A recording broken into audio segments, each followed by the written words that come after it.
Dr. Hyunwoo stared at the readings on his monitor for the third time that morning. The numbers made no sense.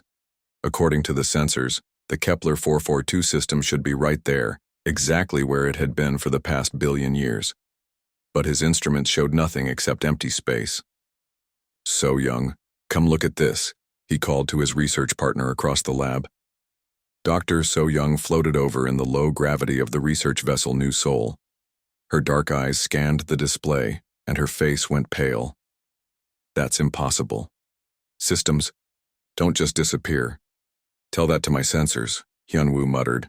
He pulled up the star charts from last week. The Kepler system showed clearly on the map, a bright yellow star with 7 planets. 3 of those planets had human colonies. Nearly 2 million people called those worlds home. Now there was nothing. "Maybe it's a sensor malfunction," So Young suggested, but her voice lacked confidence. Hyunwoo shook his head. "I've checked everything twice. The equipment is working perfectly. It's just that the system isn't there anymore." Captain Taemin's voice crackled over the ship's communication system. "All senior staff to the bridge. We have a situation." The bridge of the New Seoul buzzed with nervous energy. Officers moved between stations, their faces tight with worry. Captain Taemin stood at the center, his hands clasped behind his back as he studied the main display screen. "Report," Taemin said as the science team arrived. Lieutenant Commander Minho stepped forward.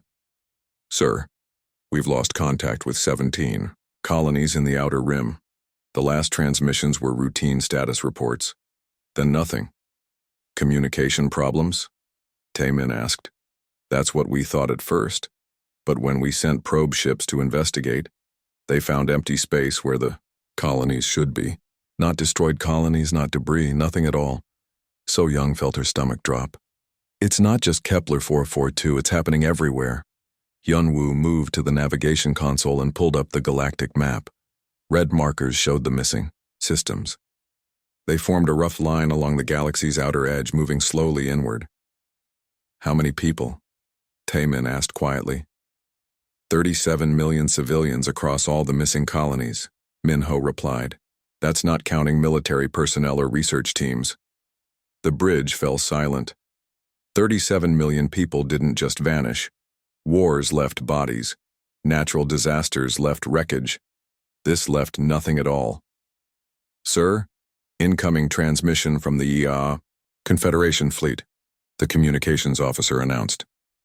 The main screen flickered, showing the blue-scaled face of Ambassador Jae-hoon. The alien's normally calm expression showed signs of strain. "Captain Taemin, we need to speak immediately. This is a code black emergency." Within an hour, the New Seoul had docked with the Confederation flagship Harmony of Worlds. The massive, alien vessel dwarfed the human research ship, its crystal hull reflecting the light of nearby stars. Ambassador Jae-hoon met them in the central conference chamber. His aquatic species normally moved with graceful fluidity, but today his movement seemed jerky and nervous. "Thank you for coming so quickly," Jae-hoon said through his translation device. "We have grave news to share." The conference room filled, with representatives from a dozen different species. Hyunwoo recognized most of them from previous diplomatic meetings. The insectoid klaxons clicked nervously in their seats. The energy-based luminians flickered with anxious colors. Even the usually calm rock people called builders seemed agitated. "What we are about to tell you will be difficult to accept," Jae-hoon continued. "The disappearances are not natural. They are caused by an entity that our oldest records call the Void Walker. A holographic display showed ancient text in dozens of alien languages. The translations appeared in human script. The Star Eater. The end of songs. The hunger that devours light. Every civilization has a different name for it," Jae-hoon explained. "But they all describe the same thing, an entity that consumes entire star systems, leaving nothing behind." "Captain." Taemin leaned forward. "How is that possible?" "We do not fully understand its nature. What we know comes from the few survivors who have encountered it across the millennia. It exists in multiple dimensions at once. It feeds on organized matter and energy. Planets, stars, living beings. It consumes them all." Dr. So Young raised her hand. "But why now?" Why is it moving into our space? It follows a pattern, replied Elder Koth, one of the builder representatives. His rocky voice rumbled through the room. Every few thousand years it awakens and feeds. It moves through a region of space, consuming everything in its path, then retreats to sleep between galaxies. How many civilizations has it destroyed? Hyunwoo asked. The silence that followed was answer enough. Finally, Jae-hoon spoke. In our records, 17 advanced civilizations have encountered the Void Walker. None survived. What happened to them? Some tried to fight. Their weapons had no effect. Some tried to hide. It found them anyway.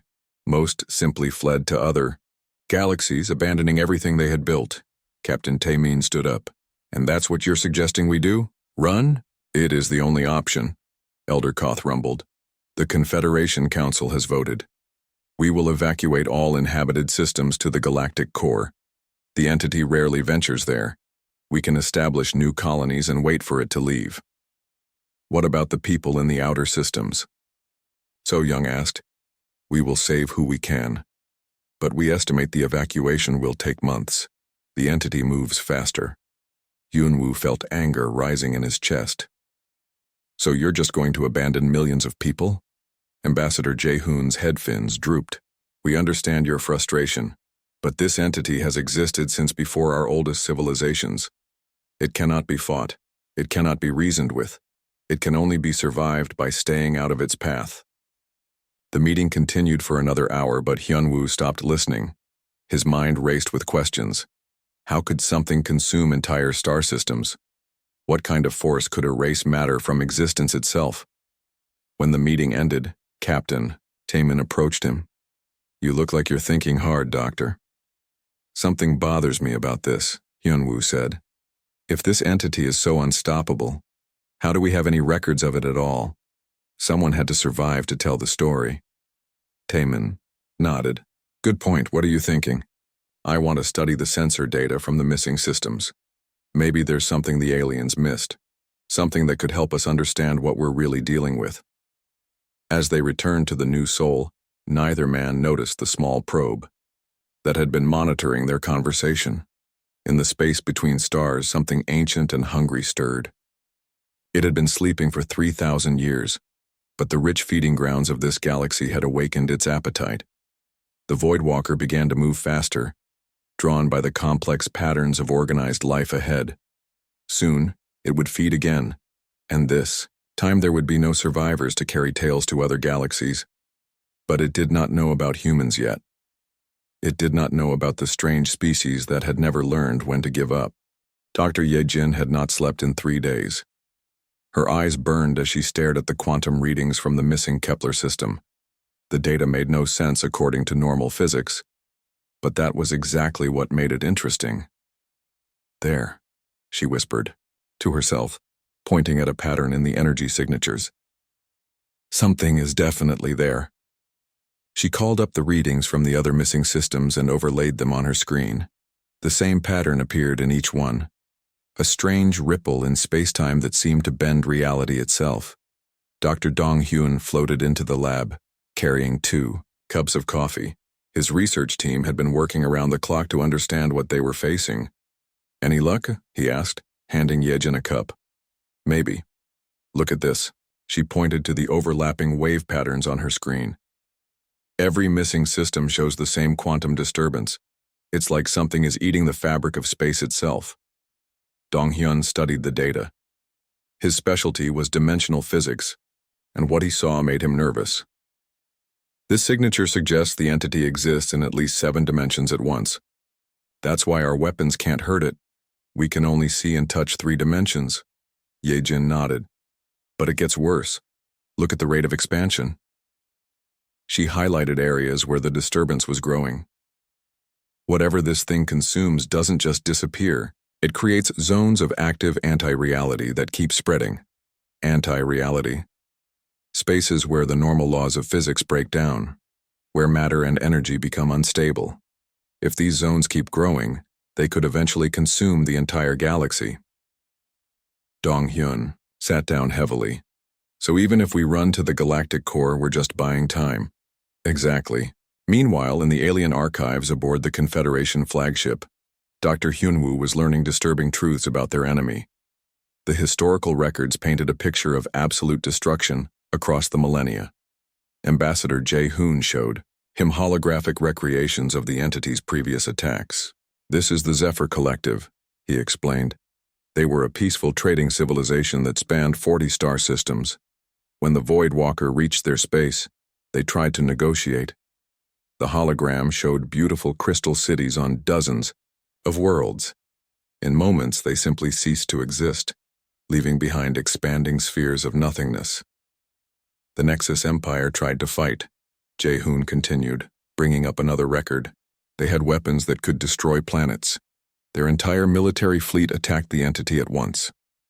The hologram showed thousands of warships firing every weapon they possessed. The beams and missiles passed harmlessly through the entity as if it were not there. Then the darkness reached out with invisible tendrils and the fleet vanished. What about the survivors? The ones who escaped to tell these stories?" "Very few," Jae-hoon admitted. "Usually a handful of ships that were far enough away to witness the destruction, but close enough to escape before the entity noticed them. Sometimes refugees who were evacuated to distant colonies." Hyunwoo studied the patterns in the data. "There's something odd here. The entity seems to target the most developed systems first. Why? We believe it is drawn to complex organized matter. Advanced civilizations represent the highest form of order in the universe. To a creature that feeds on destroying order, they are the most nutritious meals." That evening, emergency alerts began sounding throughout human space. The Kepler colony, humanity's newest settlement, had sent its final transmission 3 hours ago. Captain Sohyun's evacuation fleet was still 2 days away. On the bridge of the New Seoul, Captain Taemin watched the colony's last moments play out on the main screen. The transmission was garbled, but clear enough to understand what was happening. "This is Colony Administrator Park speaking. We can see it now. It's not a ship or a creature, it's like a hole in space itself, but the hole is moving toward us." The image on the screen flickered as the colony's power systems began to fail. "The darkness is reaching out. It's touching the outer buildings. They're not being destroyed, they're just stopping, like they never existed at all." Static filled the transmission for several seconds. "My God, it's so cold. Not temperature cold. Something else. Like all the warmth is being drained from reality itself. The children are crying. They can feel it. Coming." The transmission cut to static and never resumed. Dr. So-young stood beside Captain Taemin, her hands gripping the rail tightly. 60,000 people, she whispered. Gone in minutes. But Taemin was studying something else on the sensor display. "Look at this," he said, pointing to a small anomaly in the data. Right before the transmission ended, there was a spike in quantum field activity. Dr. Yejin hurried over to examine the readings. Her eyes widened as she saw the pattern. "That's not a normal quantum signature. It's similar to what we see during intense emotional states." "What do you mean?" "Human brains generate measurable quantum fields when experiencing strong emotions. Fear, love, anger, hope. They all produce different patterns. This spike looks like what we'd see from 60,000 people experiencing terror and defiance at the same time." Dong-hyun joined them at the console. "Are you saying the colonists' emotions created a detectable energy signature?" "More than that," Yejin said, her voice filled with excitement. "Look at the timeline.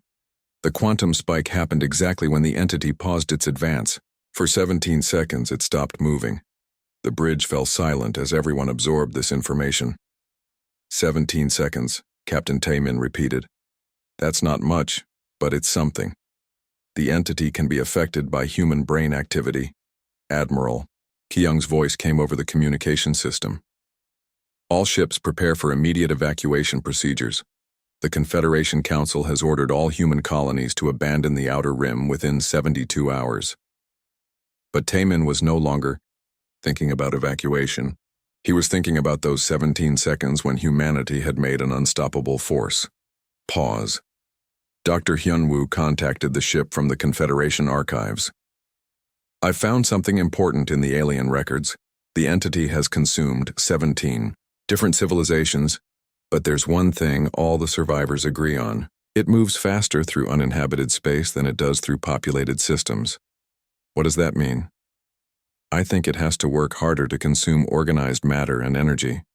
Complex structures like planets and civilizations require more effort to break down into nothingness. Yijin looked up from her console. And if human emotions can actually slow it down, even briefly, then maybe we're not as helpless as the aliens think. Captain Tae Min made a decision that would change the course of human history. Instead of following evacuation orders, he set course for the expanding zone of nothingness that had once been Kepler Colony. "We're going to study this thing up close," he announced. "If there's any chance of fighting back, we need to understand exactly what we're dealing with." As the new soul moved toward the darkness, none of them realized they were about to discover humanity's greatest weapon against the void. Engineer Wu Jin refused to leave the Mars orbital shipyards even when Admiral Ki Young's evacuation order came through. His team of 300 engineers and technicians had barricaded themselves in the main construction facility, working frantically on something that had never been attempted before. "Sir, the Admiral is demanding we abandon the station," his assistant Min Su reported nervously. "Tell the Admiral he can evacuate if he wants," Wu Jin replied without looking up from his work. "We're staying right here." The project that consumed Wu Jin's attention was radical even by human standards. He was trying to weaponize fusion reactors by making them burn hotter and more aggressively than any power source ever created. Not just hot enough to power cities or ships, but hot enough to burn holes in reality itself. "The alien reactors are too stable," he explained to his team. "They're designed for efficiency and safety, but humans have always preferred power over safety. Our reactors already burn twice as hot as anything the Confederation uses." Min Su looked worried. "But if we push them beyond safe limits, they could explode." "Good," Wu Jin said with a grin. "If we're going to die anyway, let's make sure we burn bright enough to be seen across the galaxy." Meanwhile, Captain So Hyun was making equally unconventional decisions in the outer colonies. Instead of following the Confederation's evacuation plan, which called for retreating to the galactic core, she was moving civilian populations to fortified positions in asteroid fields and nebulae. "Captain, this doesn't make sense," her second-in-command, Commander Junho, argued. "These hiding spots are closer to the entity, not farther away." So Hyun studied the tactical display showing the entity's movement pattern. "Look at how it travels. It moves in straight lines through empty space, consuming everything in its path. But it slows down in areas with complex gravitational fields or unusual energy patterns." "So you want to hide civilians in the most dangerous places in space?" "I want to put them where the entity will have to work hardest to reach them. Asteroid fields disrupt its movement. Nebulae create energy interference. If Dr. Yejin is right about human emotions affecting it, then we need our people in places where they can fight back, not running scared through empty space." Her plan violated every military doctrine about retreating from superior forces, but So Hyun had studied human military history. Humanity's greatest victories had always come from refusing to fight by the enemy's rules. Dr. Yejin's research had advanced significantly since the Kepler colony incident. Working with data from 3 more consumed systems, she had made a discovery that excited and terrified her. "The entity definitely responds to human brain activity," she explained to Dr. Dong Hyun. "But it's not just any brain activity. It specifically reacts to what we might call defiant emotions. Fear slows it down slightly, anger slows it down more, but absolute refusal to surrender, even in the face of certain death, seems to actually cause it pain." "How can you tell?" "Look at these quantum readings from the Centauri mining station. When the entity reached the main habitat, the miners barricaded themselves in the reactor chamber. They knew they were going to die, but they kept broadcasting messages of defiance right until the end." She brought up audio recordings of the miners' final transmissions. "This is Foreman Kim speaking. If anyone receives this message, know that the miners of Centauri Station did not go quietly. We may not be able to stop this thing, but we're going to make it work for every life it takes." The quantum disturbance patterns show the entity actually recoiled from the station for nearly an hour before finally consuming it. Yejin continued. Something about human refusal to accept defeat causes it genuine distress. Donghyun was studying the energy patterns. It's like the entity exists in a state of perfect entropy. It's used to consuming civilizations that either flee in terror or accept their fate. Human defiance introduces chaos into its ordered consumption process. When Brigadier General Sung Ho received Admiral Ki Young's evacuation orders, he was in command of the asteroid mining operation at Ceres. His response would become legendary in human military history. Admiral, with all due respect, humans don't run. He broadcast on all military frequencies. We've never run. Not from ice ages, not from plagues, not from wars that should have destroyed us. We're not going to start running now. His speech continued for another 10 minutes, but the key phrase spread through human space like wildfire. We don't run. Within hours, colony after colony was refusing evacuation orders. Mining stations powered up their defense systems instead of shutting down. Civilian transports changed course from the galactic core back toward the outer rim, carrying volunteers instead of refugees. The Confederation was horrified. This is madness, Ambassador Jae-hoon transmitted to Captain Taemin. Your species is committing suicide. We've seen this pattern before. Young civilizations that refuse to accept reality. They all end the same way. Maybe, Taemin replied. But has any of those civilizations ever made the entity pause, even for 17 seconds? That was a meaningless anomaly. It doesn't prove humans can fight this thing. Maybe not, but it proves we can annoy it. The conversation was interrupted by an emergency signal from Engineer Woo Jin at Mars. His voice crackled with excitement and exhaustion. We've done it. We've created a reactor that burns hot enough to affect local space-time. It's not a weapon exactly, but when it overloads, it creates expanding zones of hyper-energized space. What does that mean in practical terms? Taemin asked. It means when one of our ships dies, it can leave a mark. A scar in space that the entity will have to work around instead of through. Dr. So Young was monitoring the conversation from her lab. Woo Jin, what kind of energy output are we talking about? Theoretical maximum is about 10,000 times normal fusion output. But the reactor can only sustain that level for maybe 30 seconds before it tears itself apart. 30 seconds, she mused. That's not much time. It's enough time to be remembered, Woo Jin replied. As reports came in from across human space, a pattern emerged that surprised even the humans themselves. Instead of fleeing in panic, most human colonies were preparing to fight. Miners were converting industrial equipment into weapons. Scientists were developing new ways to overload power systems. Even civilian families were organizing into resistance groups. Captain So Hyun received a transmission from a farming colony that had been scheduled for evacuation. Captain, this is Governor Haiwan on New Jeju. We've voted to stay. Our kids were born here. Our parents are buried here. If something wants to erase us from existence, it's going to have to come and take us one by one. Similar messages arrived from dozens of colonies. The human response to extinction was not fear or despair, but a collective decision to make their destruction as expensive as possible for their enemy. Dr. Hyun-woo contacted Admiral Ki Young with a request that would change military strategy forever. Admiral, I want permission to take a small fleet directly toward the entity. Not to fight it, but to study it up close. If we're going to die anyway, we might as well learn everything we can about what's killing us. That's suicide, Doctor. Maybe. But if Dr. Yejin is right about human emotions affecting this thing, then maybe suicide can be a weapon too. Admiral Ki Young was quiet for a long moment. Finally he spoke. Take the experimental ships from Mars. If you're going to throw your lives away, at least do it with the best equipment we have. As the human fleet prepared for what might be their final voyage, the entity continued its approach toward the inner systems. It had consumed hundreds of civilizations over the millennia, but it had never encountered anything like humanity.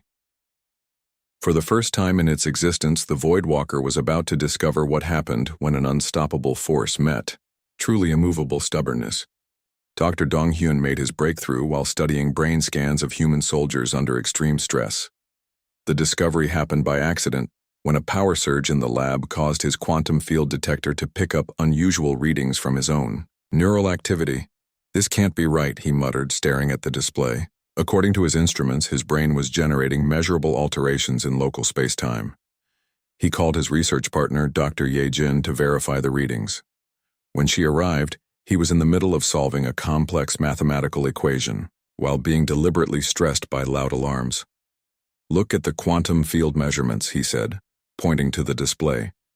"Every time I feel frustrated or determined, the readings spike." Ye-Jin studied the data with growing excitement. "It's not just any emotional state. The field disturbances only appear when you're experiencing what we might call problem-solving defiance, the mental state where you refuse to give up on a difficult task. But here's the interesting part," Dong-hyun continued. He called up recordings from the consumed colonies. "The quantum signatures match what we detected during the Kepler colony's final moments. Human brains under extreme stress don't just generate emotions. They generate actual physical effects on reality. The implications were staggering. If human determination could affect space-time, then maybe it could be amplified and focused." Engineer Woo Jin was the first to figure out how to weaponize this discovery. His team at the Mars shipyards had been working on more powerful fusion reactors, but now he realized he had been thinking too small. "We don't need bigger reactors," he explained to his engineering team. "We need reactors that can burn human willpower itself." His assistant Min-Soo looked confused. "How do you burn willpower?" "The same way you burn any fuel. You need the right containment system and the right catalyst." Woo Jin pulled up blueprints for a completely new type of power system. "This is what I'm calling a defiance engine. It's a fusion reactor designed to amplify and focus the quantum field effects that human brains generate under stress. The first prototype was built in secret aboard the experimental ship New Busan. The reactor core looked similar to standard fusion technology, but it included neural interface systems that could detect and amplify crew emotions. Captain Tai-min volunteered his ship for the first combat test. "If this works, it could change everything. If it doesn't, we're dead anyway." Dr. So-young was aboard to monitor the quantum effects. As the new soul approached the expanding zone of nothingness that had once been Kepler colony, she watched the readings from the prototype engine. "Quantum field generation is stable," she reported. "The engine is successfully converting crew determination into usable energy." The darkness appeared ahead of them, not as an object but as an absence. It was a sphere of absolute nothingness that hurt to look at directly. Reality itself seemed to bend and warp around its edges. "All crew members, focus on why we're here," Captain Taemin announced over the ship's communication system. "Think about everyone who's been lost. Think about everyone we're trying to save. Channel every ounce of stubborn human pride you possess." The Defiance engine's output spiked as 300 crew members simultaneously focused their will into the reactor core. The ship's hull began to glow with energy that had never existed before in the universe. The entity noticed them immediately. Darkness reached out like liquid shadow, moving faster than light to engulf the new soul. The ship's conventional shields failed instantly. The hull began to dissolve as reality itself was consumed around them. But then the Defiance engine reached critical output. A burst of brilliant energy exploded from the ship, not as heat or radiation, but as pure concentrated. Defiance made manifest. The energy struck the entity's approaching darkness and something unprecedented happened. The Voidwalker recoiled. For the first time in its billions of years of existence, the entity felt something it had never experienced. Pain. The sensation was so alien that the entity actually retreated several light years before stopping to analyze what had happened. In that moment of confusion, the new soul escaped. "Did you see that?" Dr. So-young shouted with excitement. The entity pulled back. "We actually heard it." Captain Taemin was studying the sensor readings with amazement. The quantum disturbance around the entity fluctuated for nearly a minute after our engine overloaded. "We didn't just sting it, we wounded it." The news spread through human space faster than official communications could carry it. For the first time since the entity appeared, humanity had reason for hope. But Dr. Ye-Jin's analysis of the encounter revealed troubling information. The entity is learning, she reported to Admiral Ki Young. Its approach patterns have changed since our encounter. It's becoming more cautious, more aggressive. I think we've made it angry. Good, Admiral Ki Young replied. Anger makes enemies sloppy. Fear makes them predictable. Engineer Wu Jin was already designing improved versions of the Defiance engine. The prototype could only sustain maximum output for 30 seconds. But if we scale up the neural interface systems, we could build engines that run on the combined will of entire colonies. The Confederation was struggling to understand what they had witnessed. Ambassador Jae-hoon requested an urgent meeting with human leadership. What you have accomplished should be impossible, he said to Admiral Ki Young. Our best scientists cannot explain how human emotional states can generate physical effects powerful enough to wound the entity. Maybe that's the problem, Ki Young replied. Your scientists are trying to explain it. Our engineers just built it. Dr. Dong Hyun had been studying the entity's reaction patterns and made a disturbing discovery. It's adapting faster than we expected. Look at these readings from its latest approach vector. The entity had changed its consumption pattern. Instead of moving steadily through space, it was now making sudden jumps, trying to avoid areas where human defiance was strongest. But more troubling, it was specifically targeting human colonies, as if it recognized them as a threat. Captain So-hyun received emergency reports from her defensive positions throughout the Outer Rim. The entity isn't just randomly consuming systems anymore, it's hunting us specifically. The first test of humanity's new weapons came at the mining station on Titan Base.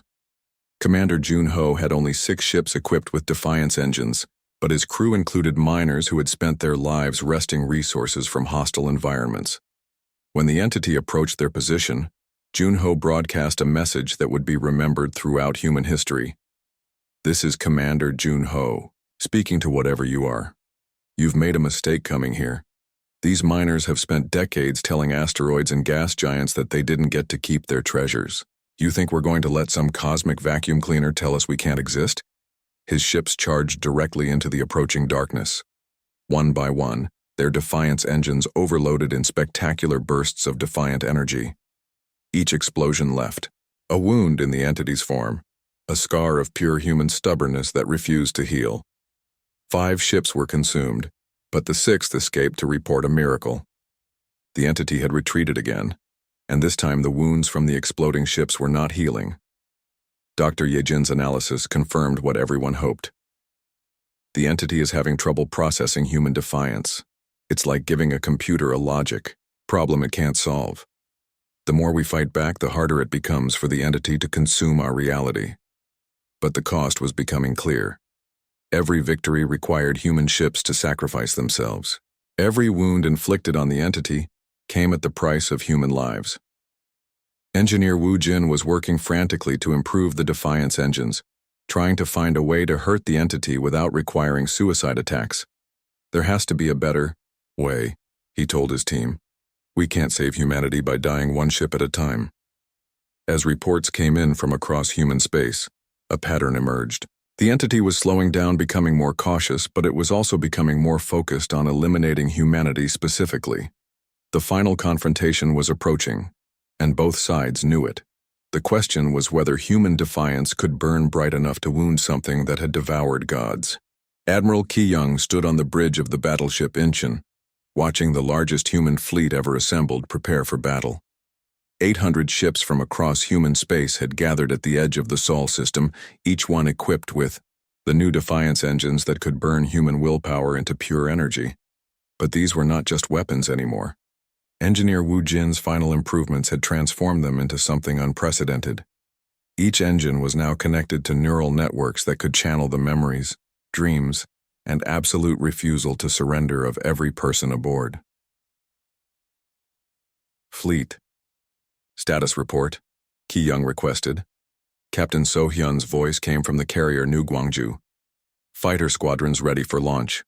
All pilots are volunteers who know this is a one-way mission. Battleship division standing by, reported Captain Tae-min from the New Seoul. Defiance engines are running at optimal levels.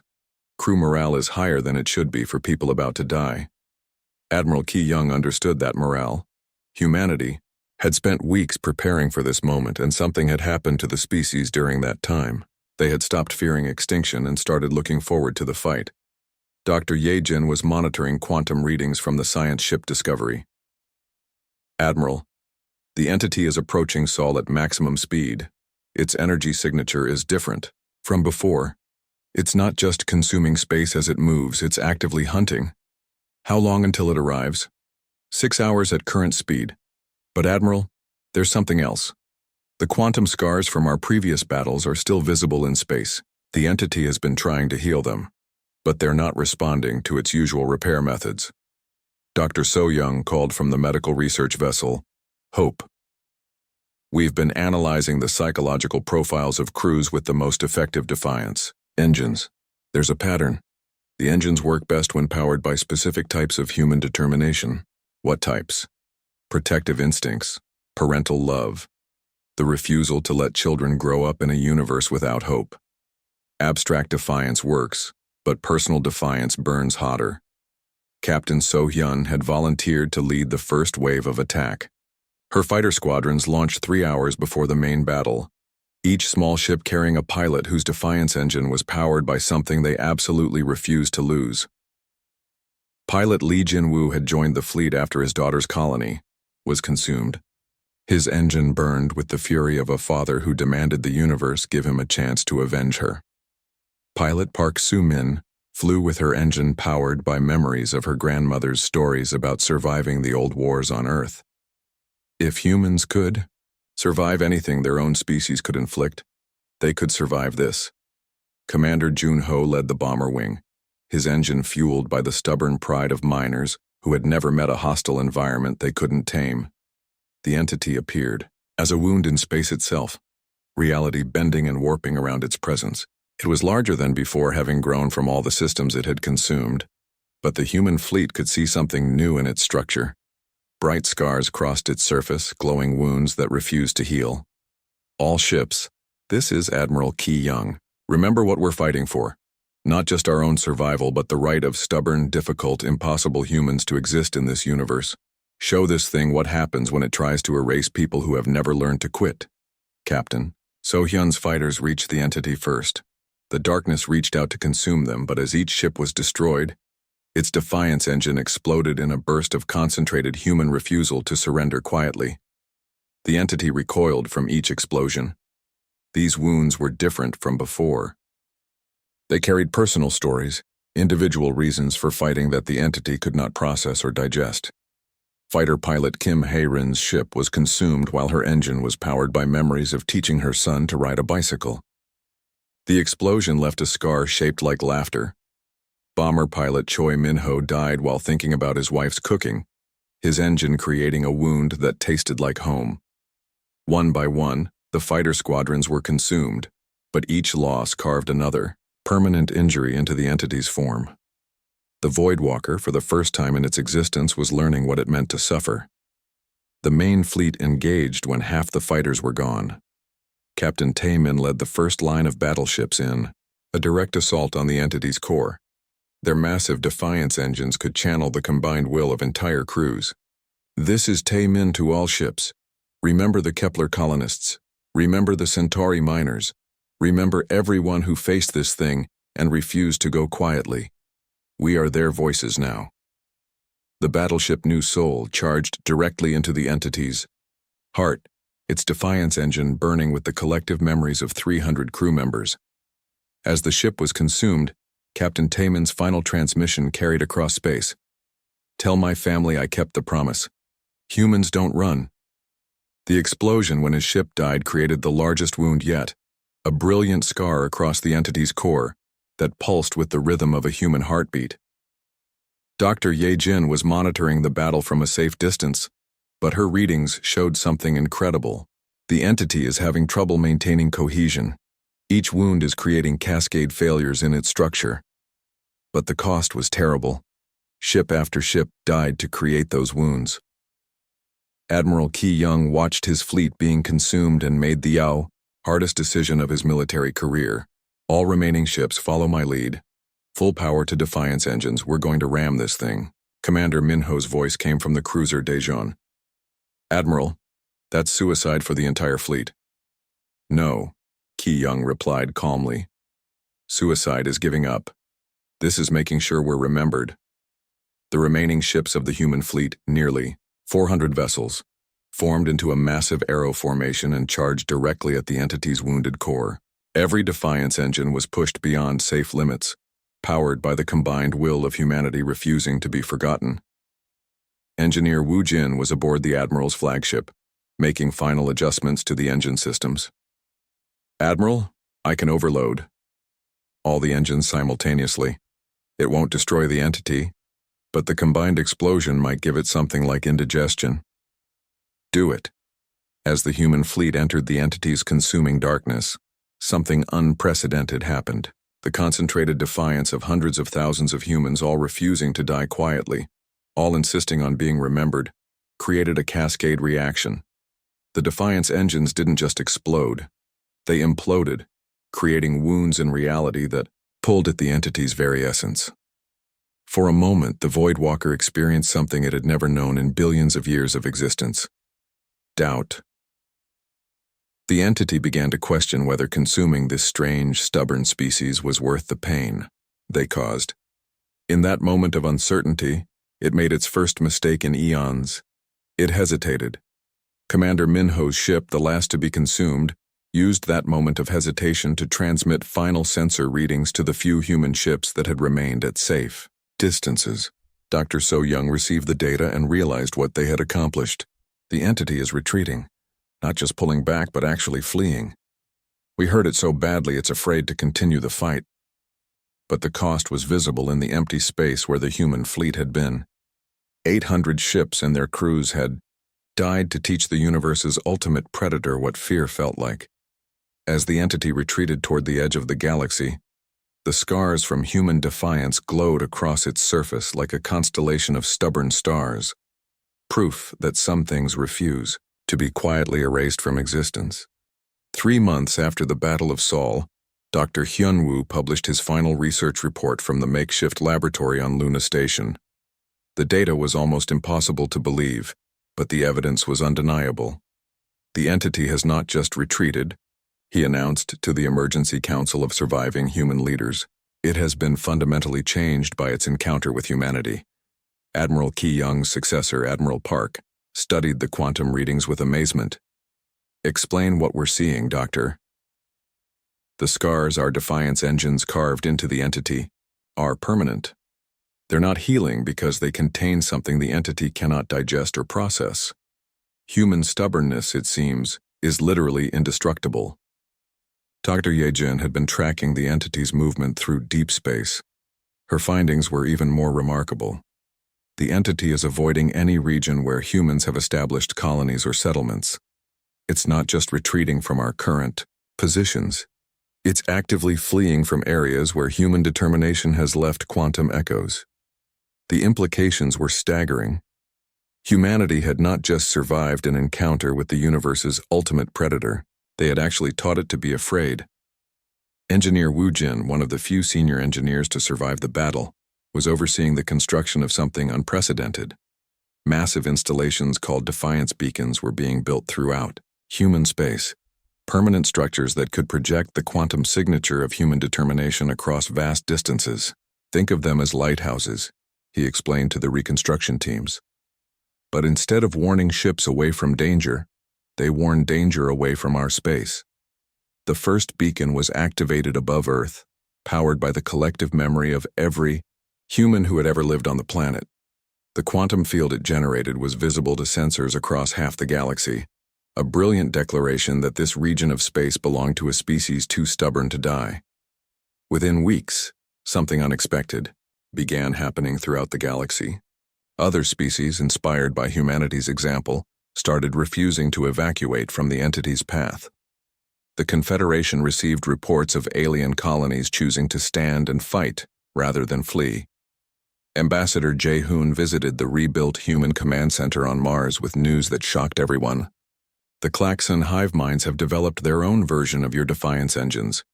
They call them persistence cores. The Luminian Energy Collective has created endurance matrices, Even the peaceful builder people are constructing what they term stubbornness amplifiers. Dr. So Young was monitoring the quantum effects across galactic space. The pattern is spreading naturally. Human defiance is teaching other species that retreat isn't the only option. The quantum signature of refusal to surrender is becoming contagious. But the most remarkable discovery came from Dr. Dong Hyun's analysis of the entity's current condition. The wounds we inflicted are not just permanent, he reported. They're growing. Each scar contains a memory of human determination, and those memories are spreading through the entity's structure like an infection. Captain So Hyun, now promoted to admiral after her survival of the fighter attack, received regular reports from deep space monitoring stations. The entity has retreated to the void between galaxies, but our sensors can still track it. It's no longer consuming matter at random. It appears to be trying to heal itself, but the process isn't working. The reason became clear when the research team decoded quantum transmissions from the entity's location. The Voidwalker was experiencing something it had never known in its billions of years of existence: memory. The human determination we injected into its structure is forcing it to remember every civilization it has consumed, Dr. Hyun-woo explained. For the first time, it's experiencing guilt, regret, and something that might be grief for the countless lives it has destroyed. This revelation led to the most ambitious human project since the development of defiance engines. Dr. Ye-jin proposed something that sounded impossible even by human standards. "We're going to cure it," she announced to the shocked assembly of scientists and military leaders. "Cure what?" Admiral Park asked. "The entity. It's not evil, it's sick. It's been consuming reality because it doesn't know how to exist any other way. But now that it has human memories embedded in its structure, it's starting to understand what it has lost." The project required the cooperation of every surviving human settlement and many alien allies. Engineer Woo Jin designed the largest defiance engine ever conceived, one that could project not anger or stubbornness but compassion across intergalactic distances. "Instead of burning with refusal to die," he explained, "this engine will burn with refusal to let others suffer unnecessarily." Captain Taemin's son, now a grown pilot named Tae-sung, volunteered to carry the compassion engine to the entity's location. His ship, named Forgiveness, was built specifically for this one mission. "My father died fighting this thing," he told the mission briefing. "But maybe fighting isn't the only way to win." The journey to the void between galaxies took 6 months. When Tae-sung finally reached the entity's location, he found it in a state of collapse. The mighty Voidwalker, consumer of civilizations, was curled in on itself like a wounded animal. "This is Captain Tae-sung to the entity," he broadcast on all frequencies. "I know you can understand me now. The human memories in your structure have taught you our language. I'm here to offer you something new." The compassion engine activated, projecting not the aggressive defiance that had wounded the entity before, but the gentle stubbornness of humans who refuse to abandon those in need. The quantum signature carried messages of forgiveness, understanding, and the possibility of redemption. The entity's response was immediate and overwhelming. For the first time in its existence, it communicated directly with another being. The message was simple, transmitted in quantum patterns that burned with regret. "I remember them all. How do I undo what I have done?" Tae-sung's reply would be, remembered as the moment humanity truly became a galactic power. "You can't undo the past, but you can choose what to do next." The entity's transformation took 3 years. Slowly, carefully, it began to change from a consumer of reality into something else entirely. Using the human memories embedded in its structure as a guide, it started creating instead of destroying. The first new star appeared in the void between galaxies, formed from the entity's own essence. Then another, then hundreds. Each star was placed exactly where a consumed system had once existed, a memorial made of light itself. Dr. Hyun-woo's final report on the entity's transformation was brief but profound. It has become what humans always believed it could be. Not a destroyer, but a gardener of stars using its power to create rather than consume. The Confederation established new trade routes through the memorial starfields. and every species that traveled there could feel the quantum echoes of human determination embedded in space itself. The entity, now calling itself the Keeper of Memory, maintained these stars as monuments to every civilization it had once destroyed. But perhaps the most important change was in humanity itself. The species that had once been scattered across a few dozen worlds now spread throughout the galaxy, carrying with them the knowledge that even the universe's ultimate predator could be taught to change. Admiral So-hyun, now elderly but still, commanding fleets, often stood on the observation deck of her flagship and looked out at the stars. Each light in the sky was proof of something humanity had always believed, but never been able to prove until now. Some things refused to be extinguished. Some lights burned too bright to fade. And sometimes the best way to fight the darkness is to teach it how to shine. The void was no longer empty. It blazed with stars born from converted hunger, monuments to the stubborn human belief that everything, even the end of all stories, could be given a better ending. In the deepest space between galaxies, where the reformed entity tended its memorial, gardens of light, quantum echoes still carried a simple message across the cosmos. Humans don't run, and we don't let others suffer alone. The universe had learned to be a little more human, and it was better for the lesson.